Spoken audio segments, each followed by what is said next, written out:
Madame la Présidente, mes chers collègues, voici, vous l'avez rappelé, le traditionnel débat d'orientation budgétaire avec son lot d'échanges entre Monsieur Renaume et Monsieur Bollot.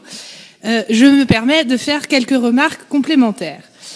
Cet exercice, vous l'avez rappelé dans votre introduction, est déterminant, car derrière la valse des chiffres, c'est avant tout le moment de vérifier si les orientations budgétaires choisies permettent de mettre en œuvre les engagements pour lesquels nous avons été élus.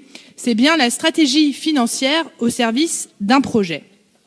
Exercice d'autant plus déterminant cette année, cela a été rappelé, vu les premières annonces du nouveau président élu qui sont loin de nous rassurer sur l'autonomie fiscale et financière des collectivités territoriales. La seconde est qu'arrivé à mi-mandat, avec une volonté affichée de maintenir un haut niveau d'investissement, ces investissements prennent aujourd'hui réellement forme. Vous en avez cité quelques exemples, comme la première pierre qui a été posée à la gare, le transfert du mine, le palais des sports de Beaulieu et bien d'autres. Et nous aurons également, dans les années à venir, l'effort à porter sur les réponses et les accélérations dans le cadre du grand débat sur la transition énergétique. Le premier constat, je pense que nous le partageons, la mise à contribution des collectivités dans le redressement des comptes publics de l'État continue. Vous l'avez également évoqué, Monsieur Bollot, nous pourrions accepter, et nous l'avions accepté, ce principe de diminution si, dans le même temps, les allègements fiscaux pour les Français les plus fortunés n'étaient pas aussi indécents et représentent plus de 4 milliards de manque à gagner pour le budget de l'État, soit l'équivalent de la somme calculée par les experts de l'action sociale pour résorber la précarité en France. Surtout, j'ai envie de dire, quelle occasion manquée. Car si l'idée était, dans la philosophie du président de la République, même si nous pourrions interroger cette philosophie, de retenir l'argent dans nos frontières et de favoriser l'investissement en France, pourquoi ne pas avoir conditionné cet allègement fiscal à des investissements concrets dans, par exemple, la transition énergétique? J'en profite pour relayer l'appel qui est publié aujourd'hui dans Le Monde, un appel d'économistes, de responsables politiques, d'artistes, de philosophes, de syndicalistes, pour demander un véritable pacte financier finance-climat, dont figure parmi ces signataires l'ancien maire de Nantes, car nous ne pouvons pas collectivement accepter que l'humanité se dirige vers un chaos sans réagir.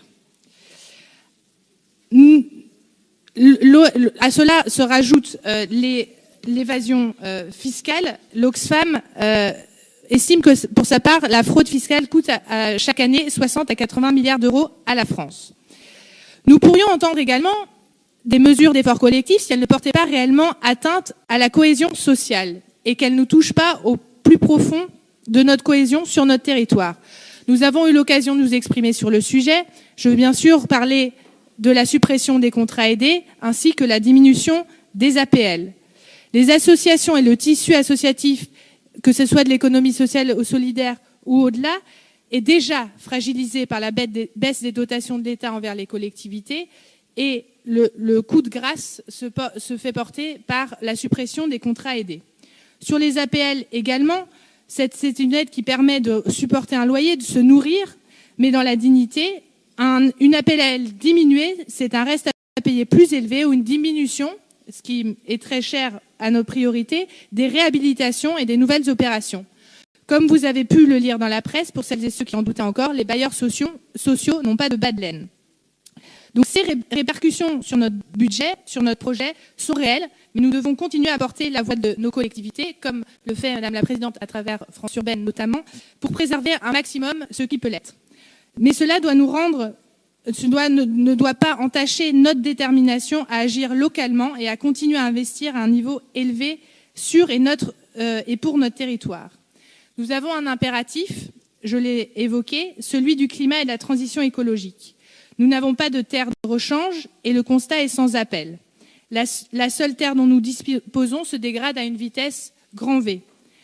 Fabrice Roussel l'a évoqué sur le premier dossier. Nous avons rassemblé hier plus de 300 acteurs locaux prêts à s'engager dans la transition énergétique à l'école d'architecture. L'urgence est là et il nous faut saisir cette opportunité pour agir conjointement. Nous saluons donc très naturellement le fait que près d'un tiers de nos investissements d'ici 2020 seront mis sur la transition énergétique, mais il faudra redoubler d'exigences et d'efforts. Nous devons accepter de dire ensemble que nous n'avons pas d'autre choix et que nos politiques publiques doivent être lourdement questionnées à travers ce critère.